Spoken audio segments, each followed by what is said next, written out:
Hello, my name is Kiriath, and today we're going to take a look at the Heretic Astartes focus for the Iron Warriors. We had Black Legion yesterday, got Iron Warriors today. To be honest, I quite enjoyed the Black Legion one. There was some nice fluffy stuff in there, it was kind of interesting, and I'm hoping for some interesting goodness out of Iron Warriors because old Honsu has been on the banner for them, which makes me excited. I'm pretty sure it's going to be Night Lords tomorrow, and this is going to be going on like all week, so we will do our level best to cover absolutely all of them. I'm hoping for exciting, interesting new stuff. So we'll see what we have. Who are the Iron Warriors? We already know that. All of us already know that. People occasionally think that Imperial Fist and Iron Warriors are similar, which is true. They are similar, kind of similar tactics, similar strategies in a way, except Iron Warriors aren't boring as fuck. So the main difference is the armor is a better color. The Legion itself is more interesting, and the Primarchs, well, Dawn is the most boring creature to ever exist, which is a shame, really, because he looks quite nice. Anyway, we know who the Iron Warriors are. Let's go down and see what they actually get. Let's have a look. So, on the battlefield, Iron Warriors get Siege Lords, cold-hearted warriors whose only faith is in their war gear. The Iron Warriors have perfected siege warfare. Unfortunately, I have not perfected the ability to speak, and are able to gouge out even the most stubbornly entrenched enemies. See, the thing is, the Imperial Fist references are all over this. I mean, look right there, picking off targets cowering in cover. Again, it's just all over the place. You can't avoid it. So, Siege Lords. Enemy units attacked by units with this trait do not gain any bonus to their saving throws for being in cover. In addition, you can reroll failed wound rolls for units with this trait when they target a building. I'm pretty sure that they already have. I'm sure it's Iron Warriors, or it might actually be Imperial Fist, or both even, probably both, that already have essentially removing cover when it comes to saving throws. I think that's already what they've got. I can't remember off the top of my head because I haven't got an Iron Warriors or Imperial Fist army currently, so I cannot remember their chapter Legion thingy. But it sounds very familiar.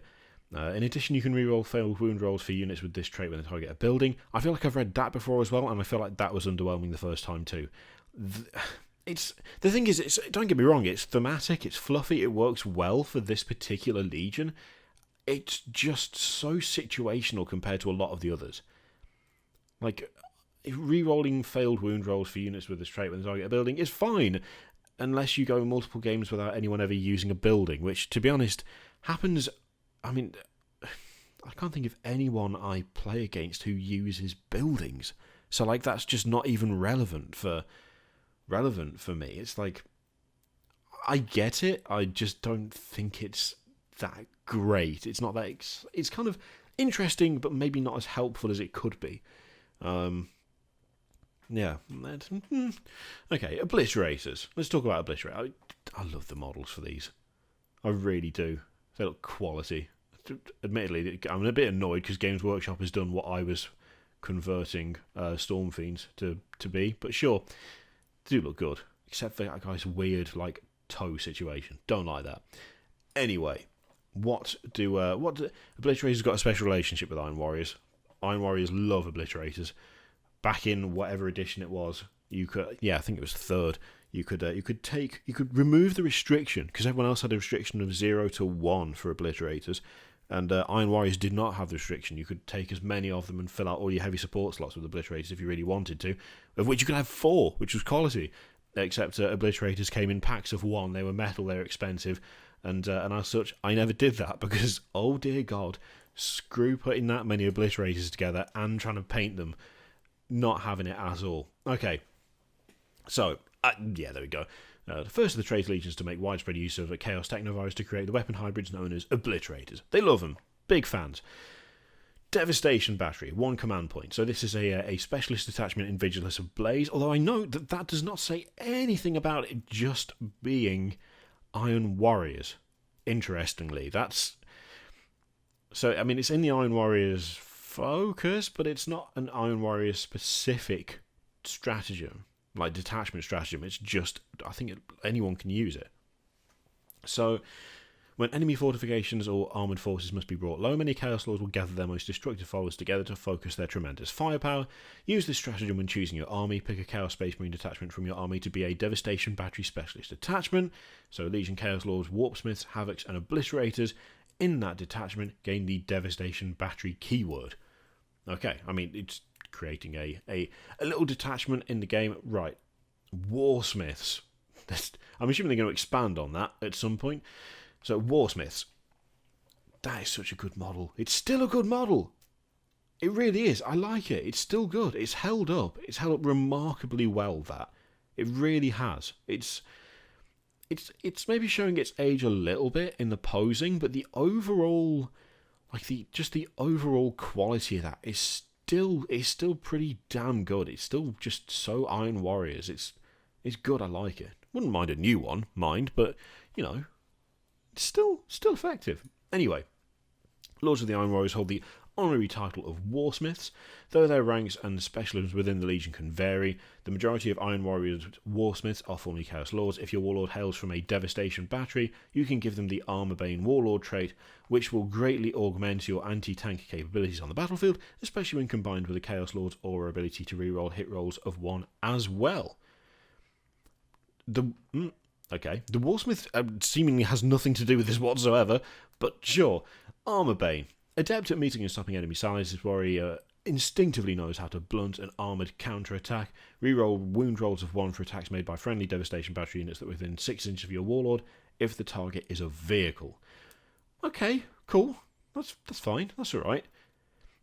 It's not massively exciting. I think the problem is that I've played quite a few games with it's just the half of Dark Imperium, the Primaris side of the Dark Imperium box, and I've got so used to having a captain and a lieutenant all over the shop, which just provide auras of rerolls, rerolls to wound and to hit, so, you know, rerolling ones, that doesn't feel that exciting, and if anything it feels a little bit lackluster because it's only if the target is a vehicle. I don't think Chaos has had much access to this stuff until this point, but it still doesn't feel hugely thrilling because I've kind of just got used to having those rerolls on tap pretty much all the time. It's not bad. It's decent enough. Rerolling wound and hit rolls of 1 for attacks is never going to be a garbage thing to have, but I think it doesn't feel massively thrilling because I'm already used to having that when I need it. So yeah, that's fine. It's okay. Not massively thrilling. Okay, Warpsmiths. The naming convention here of Warpsmith and Warsmith is, I don't know why they did Warpsmith and didn't call it something else when they already had the other thing that they didn't get rid of, but again, still a decent model. I still like that model. It's still pretty good. Very busy, but not overly decorated, just loads of limbs everywhere. So, not to be confused with Warsmiths, the Iron Warriors have already held their Warpsmiths in high regard for their ability to maintain the myriad battle tanks and war machines they use. If you're planning on fielding a vehicle-heavy army, never leave home without at least one of these guys, as they're great for keeping your vehicles running or cursing those of your opponent.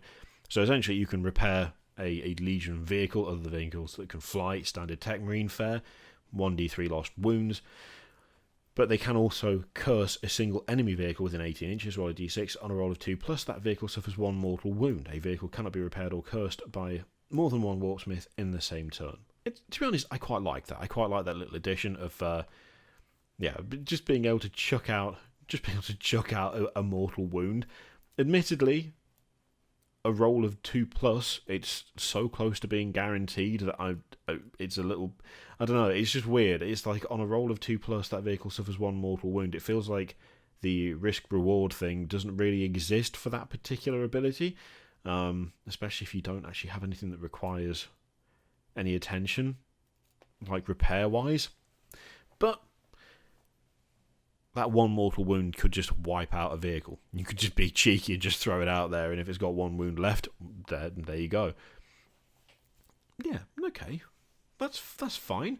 That's it. That's the end of the focus. So I'm not massively. I do like that picture. It's a good battle scene. That it's not massively exciting. It's it's Legion appropriate. It's not exactly groundbreaking to me. mostly suitable. The building, like the re-rolling wounds on buildings, it still feels a bit weak. Removing cover is fine, that's nice and thematic, but the building thing does feel a little bit weak. The re-rolling of wounds against vehicles using armor bane, again, it's okay. Like, it's not objectively bad. It's just, if you're already used to that, it doesn't really stand out as being anything special. Hopefully the Night Lords one will be a bit more interesting, or be a bit more fun. Because these are okay, just not that thrilling, if you know what I mean. Let me know what you think of this lot in the comments down below. Whether you think these have been some interesting stuff, or like me, or just a bit ambivalent, just a bit kind of, yeah, okay. In the meantime, feel free to click any of the things, the Patreon video, subscribe, all of that stuff. Click it if you like, and don't click if you don't want to. And I will see you for the next one. Toodaloo.